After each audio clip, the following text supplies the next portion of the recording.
So here's how the course is outlined. And so what are we gonna learn in this lecture?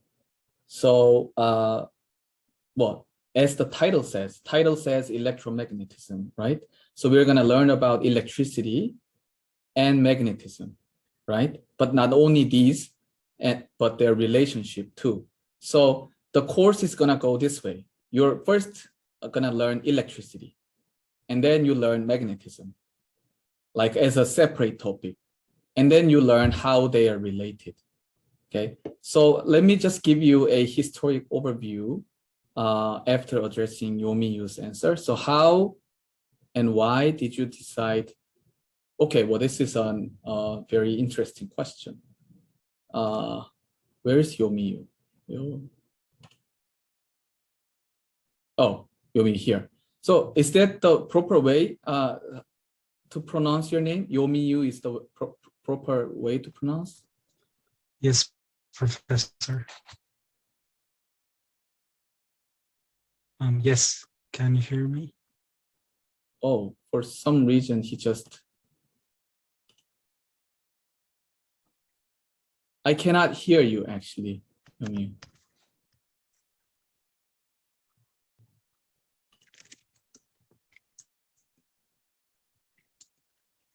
Okay, well, anyway, I wish that's the proper way of...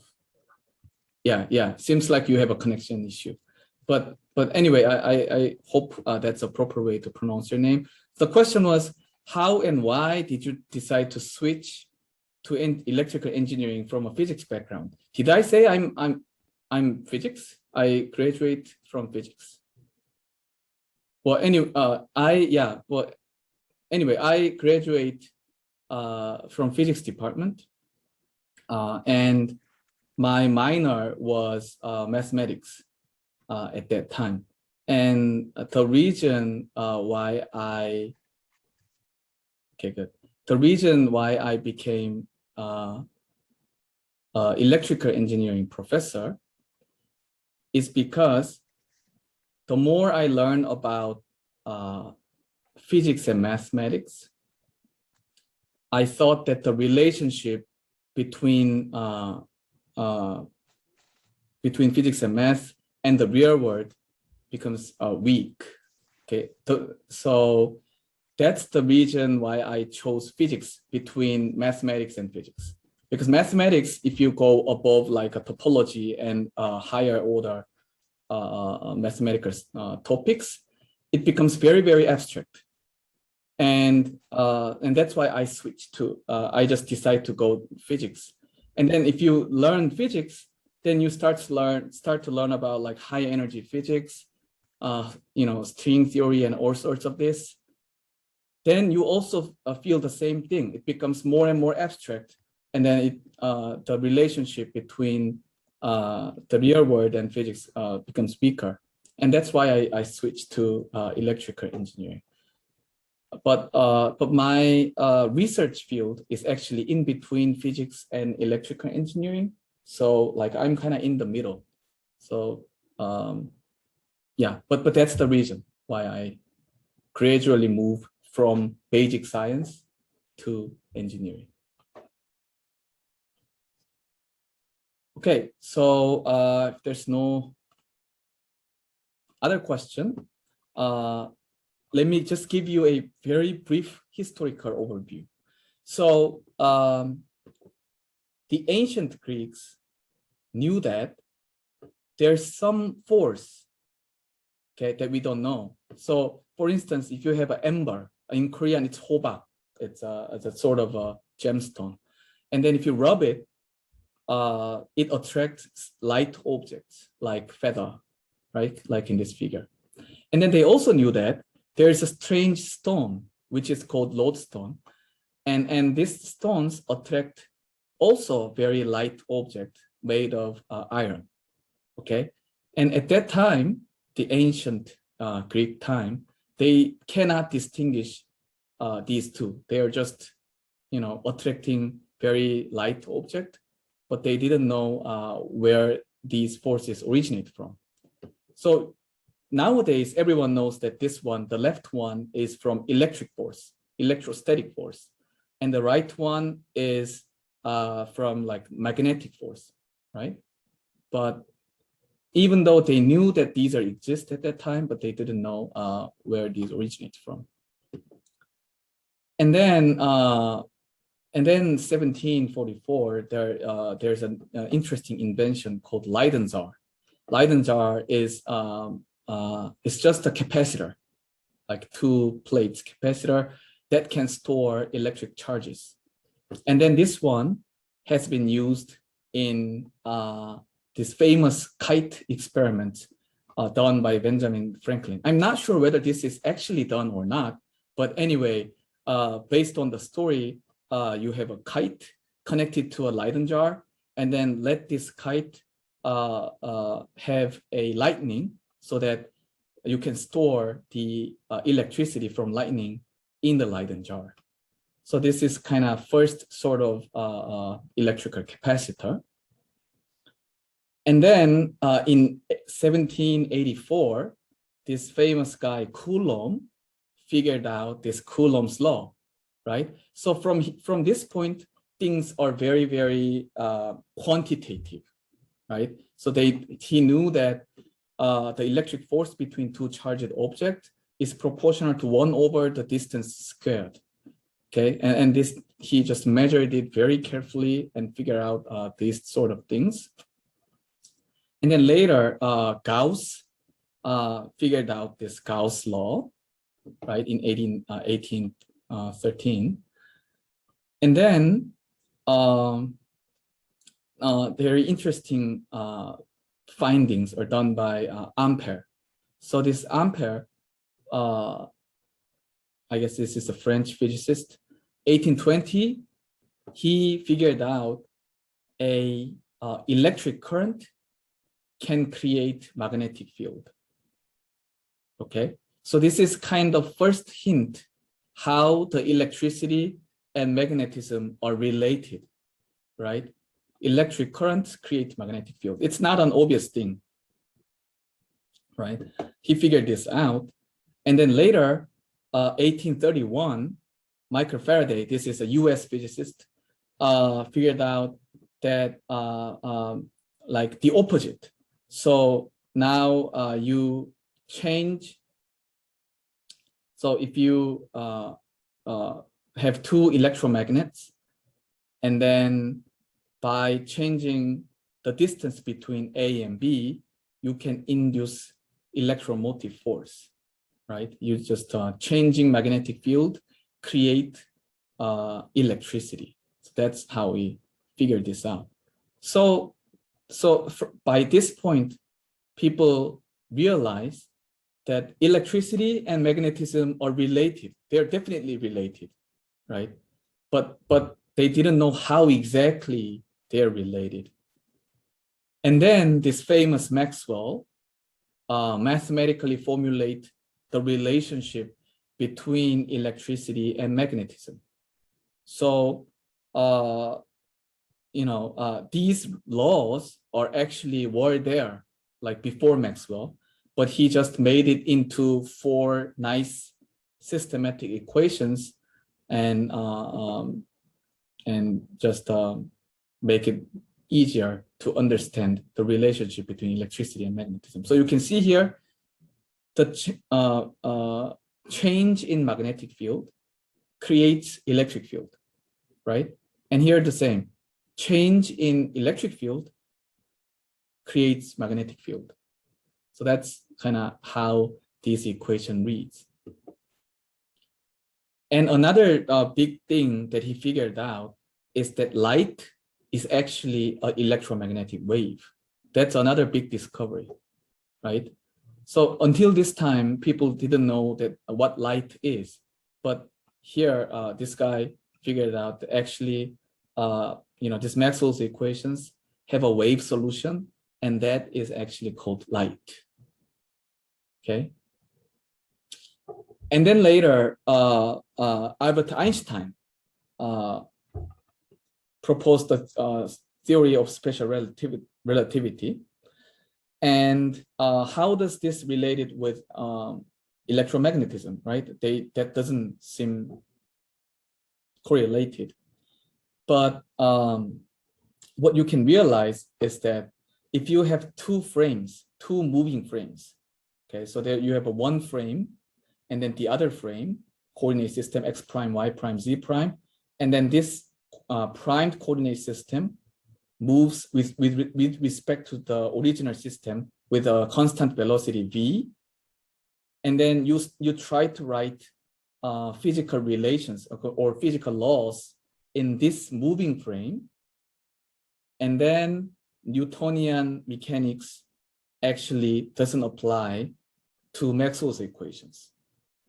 Okay, and you can realize that there is a discrepancy between these two. And then in order to resolve this discrepancy, you can imagine a special transformation, special coordinate transformation called Lorentz transformation. And that's how Albert Einstein figured out about the theory of special relativity. And then until that time, this of course is not intuitive at all, right? What the special relativity tells you is that time and length depends on which frame you are at, right? So it's like, it's not intuitive at all, but like from Maxwell's equations, you can know this type of a law exists, and then it became a theory of special relativity. I don't want to go into detail, but this is kind of how the story went. So what's the applications of electromagnetism? Well, there are simple applications like a metal detector, electric motors, and then electric generators or micro electromechanical systems like this. All these uses either electric force and magnetic force, right?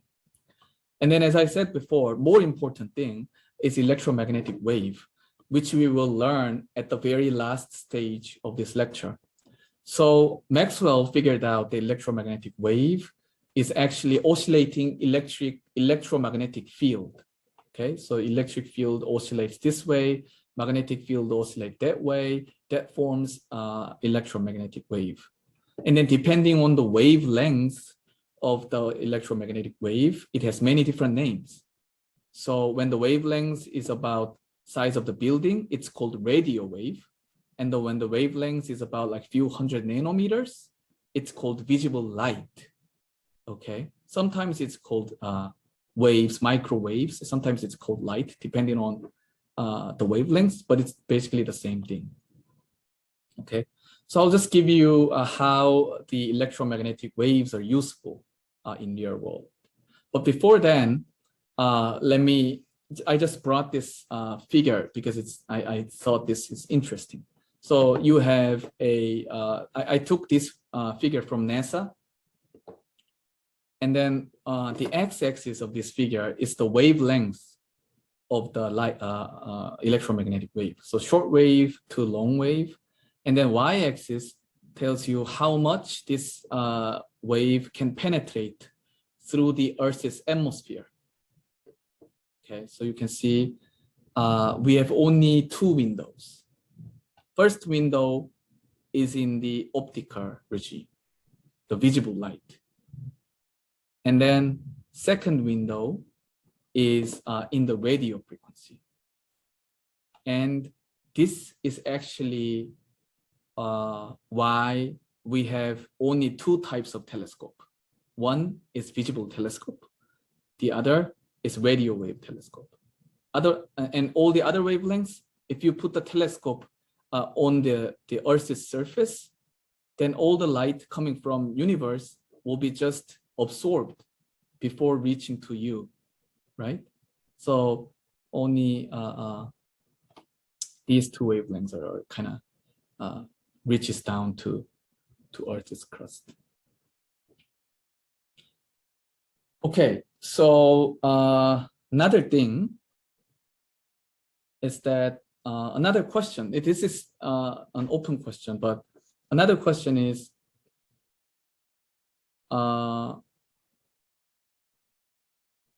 so our eyes can detect visible light, right? And the reason why our eyes can detect visible light is because of this, right? Because only visible light and also radio wave can reach down to the Earth's crust. So in order to see something, it's better to be evolved into be sensitive to this wavelength, right? If we were sensitive to other wavelengths, then these wavelengths are anyway cannot reach down to Earth. So we ended up seeing a very, very low intensity images. So that's why most of the species actually is detecting visible light. Okay, so if you have any questions so far, I'm gonna tell you about more detailed story about this when we learn about electromagnetic waves later. Okay, so here's different types of electromagnetic waves. So the radio wave, again, has wavelengths that is very, very long, like a size of a Statue of the Liberty. And these waves are used for radar, okay? So radar is the abbreviation of radio detection and ranging. And again, as I said, atmosphere is transparent at these frequencies. And that's why we use this frequency for ranging and imaging, right? Because light is not, this wave is not absorbed by electromagnetic, by atmosphere. And we can use, there's MRI and wireless charging also uses this frequency. And then there's a microwaves. Microwaves have the wavelengths about the size of a baseball. And then we can use these microwaves for microwave oven because water molecules actually resonate at these frequencies. So you can heat up anything contains water inside microwave oven. And Earth is still transparent at microwaves. So we can use it for telecommunications, satellite communications. And we can also use it for wireless communication too. So the thing that we call like 1G, 2G, 3G, 4G, 5G, these are all telecommunication technologies, which all in microwave frequencies. So here's one question. Everyone knows that atmosphere is more transparent in radio wave than microwave. Microwave is still sort of transparent. It's not perfectly transparent. Then why people uses microwaves instead of radio wave for telecommunication? Can anyone answer this? Why people uses microwave for telecommunication, even though Earth is more absorbing at these frequencies? Anyone? Diffraction. Well, diffraction is also more significant in microwaves. So it's actually worse. Okay. Park Jun said maybe it's easier to create than radio. Well, in terms of creation, it's kind of similar. And Kang Yung said because it's not accurate, the wavelengths of radio frequency is too long, so it's not accurate. But this is an interesting way of thinking, but it's actually not the answer. But these all are very nice guests, and thank you for the participation. The reason is, as I wrote here, okay, polarization, distortion, yeah, many interesting points, but it's actually, let me tell you the answer. Here, this axis, I wrote the frequency because the speed of light is fixed, right? No matter how long your wavelength is, speed of light is a fixed value. So if your wavelength is longer, you're supposed to have a lower frequency, right? So it oscillates at lower frequencies. And here, microwave, because the wavelength is shorter, the oscillation frequency is higher, right? So for a given amount of time, you can send more data using high frequency light, right? So in other words, carrier frequency is higher in microwaves. So it's better to use this frequency in terms of data bandwidth, right? So it's much, and for telecommunication, you go back and forth like tremendous amount of data per second. So it's more appropriate to use microwaves rather than radio waves because it's faster. Okay, so that's the reason. And all the other things, like if you just take into account the absorption, radio wave is way better than wireless communications. You can think of this. There are so many 기지국, right? Like in every tall buildings, you basically have 5G, 4G antennas in order to give you a large coverage.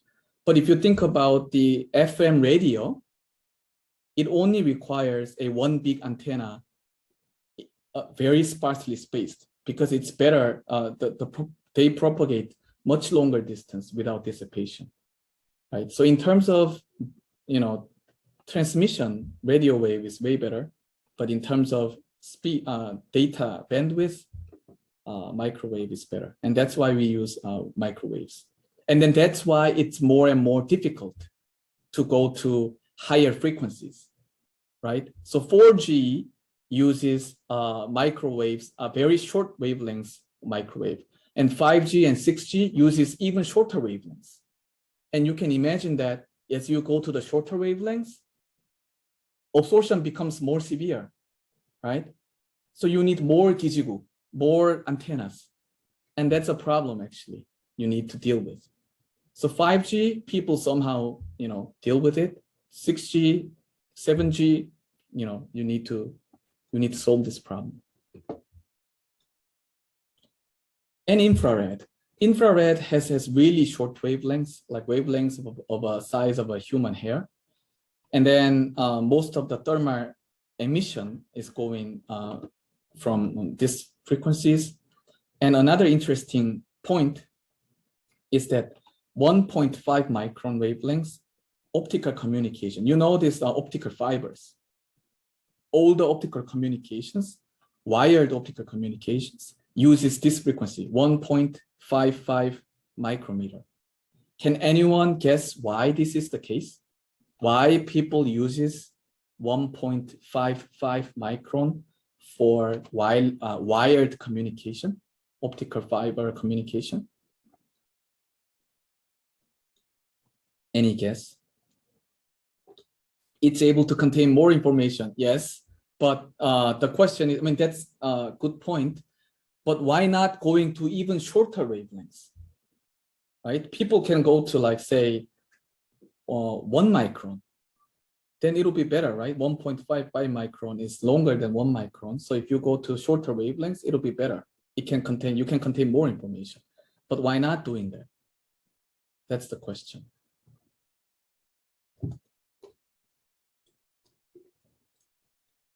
Okay, these are all interesting answers because of total reflection, where very interesting viewpoint. And Shin Seung-han said energy efficiency, transition distance.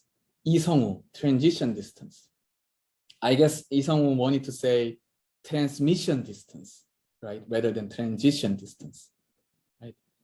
Transmission distance is the correct one. Yeah, Yomiyu said also the total internal reflection, but the thing is total internal reflection can happen at higher frequencies. So it's fine. It doesn't actually matter too much. Isung's answer is closest to the correct answer. Transmission distance. So optical fibers are made of glass, right? Glass is SiO2, okay?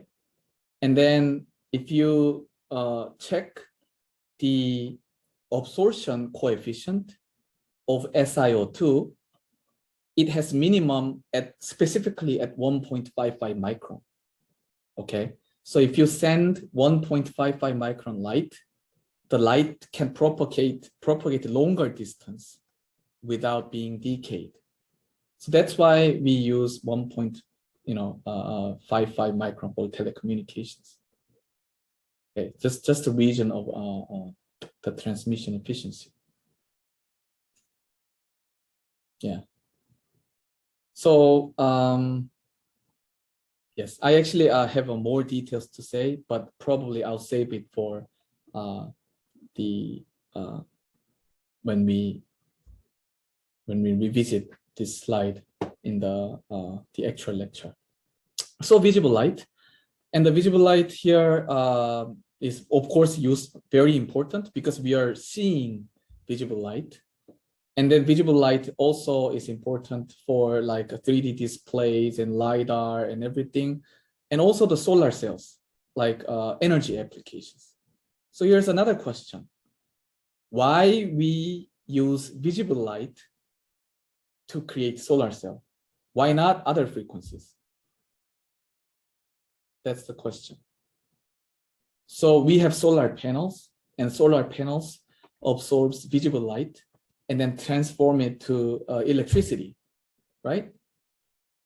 Why we do it? Why not? We are doing it in other frequencies. Im Do-hyun said, okay, it cannot reach. Right. These are all correct. Right. I guess it's because right. So other wavelengths absorbed by atmosphere. That's very good. But let's compare them. Visible light and radio wave.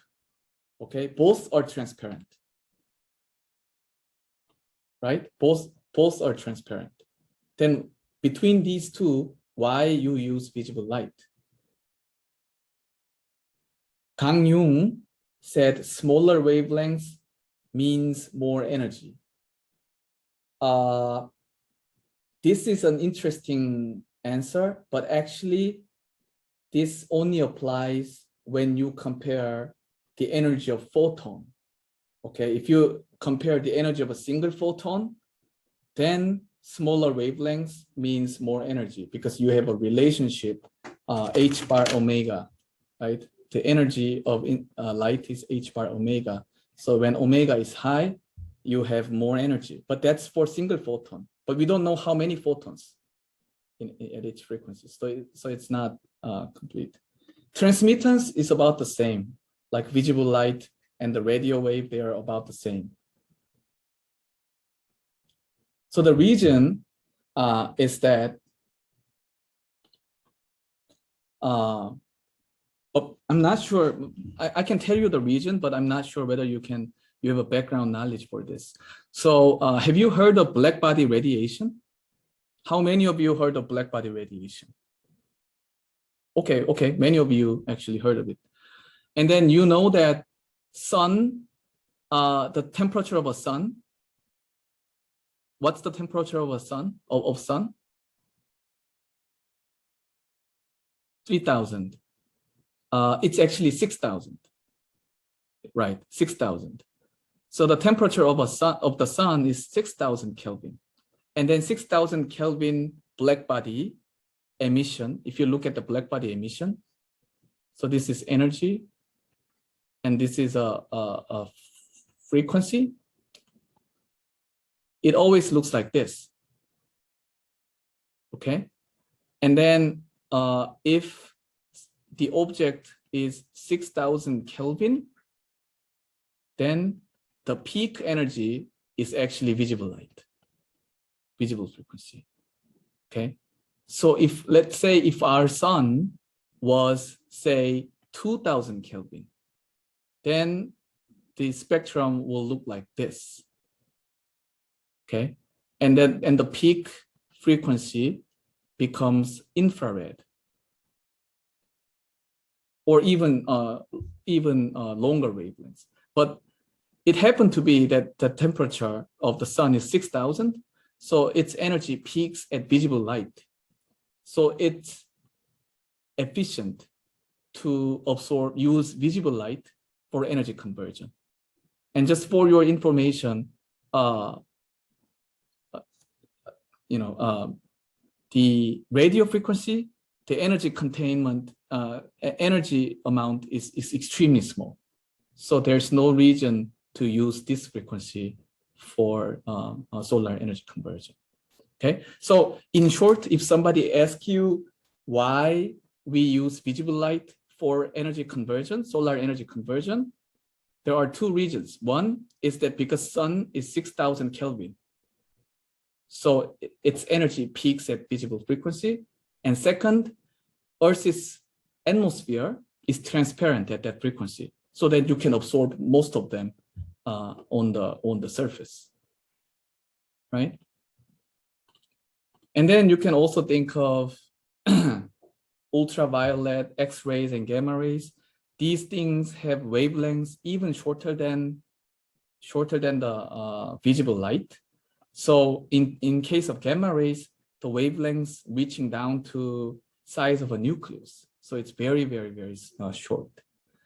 And these lights have extremely good penetration for typical material. So you can use it for X-ray imaging, or even in gamma knife. So what gamma knife does is that, let's say you have a brain tumor, okay? And then the position of the brain tumor is in a very sensitive position, so that you cannot do any operation. In this case, you can use what is called gamma knife. So you have a multiple gamma ray guns focused at the position of your tumor. And then you don't need to worry about light reflection or scattering too much, because gamma ray tends to penetrate everything. So you have this, and then light is focused in this point, and at this focusing spot, the light intensity is high enough to burn up the tumor cells. And in this way, you can just basically remove your tumor. And this is one application of gamma ray. Okay, so I had a few more things that I want to tell you. But I'm gonna go do this in a very brief manner. So why we need electromagnetism? Electromagnetism is a very old topic. There's nothing to do with it. But actually, if you learn electromagnetism, you can do what is called nanophotonics. And that's one of my research topics. So nanophotonics is like creating a nano-sized structure to deceive light, okay? So you can even create what is called metamaterial that has optical properties that doesn't exist in natural materials. So what you can do with it, you can do like interesting things. So in principle, you can create cloak of invisibility. And it's theoretically proven that this is possible. Experimentally, of course, it's difficult yet, but you can do all sorts of non-intuitive things by dealing with nanoscale electromagnetism. So the course is composed like this. I'm gonna give you a brief introduction about a vector calculus, like 2 weeks or probably 3 weeks, and then electrostatics, and then magnetostatics. So statics means everything is stand still, nothing is moving, okay? So electrostatics means charges are not moving, charges stays there. So in this situation, we learn electrostatics. Magnetostatics means magnets stays there. Magnets not moving. Okay. So magnetostatics, and then we learn we let charges move around. Then electricity and magnetism are related. And then we learn about full Maxwell's equations. And then we'll learn about electromagnetic waves. Okay, from then on. So that's it. That's everything that I want to teach over this semester. And again, I hope our interaction is more involved. So please ask questions through the chat, or you can just unmute yourself anytime. Okay, then I think things will be much more interesting. Okay, so this is all I want to say. Is there any other question before we finish?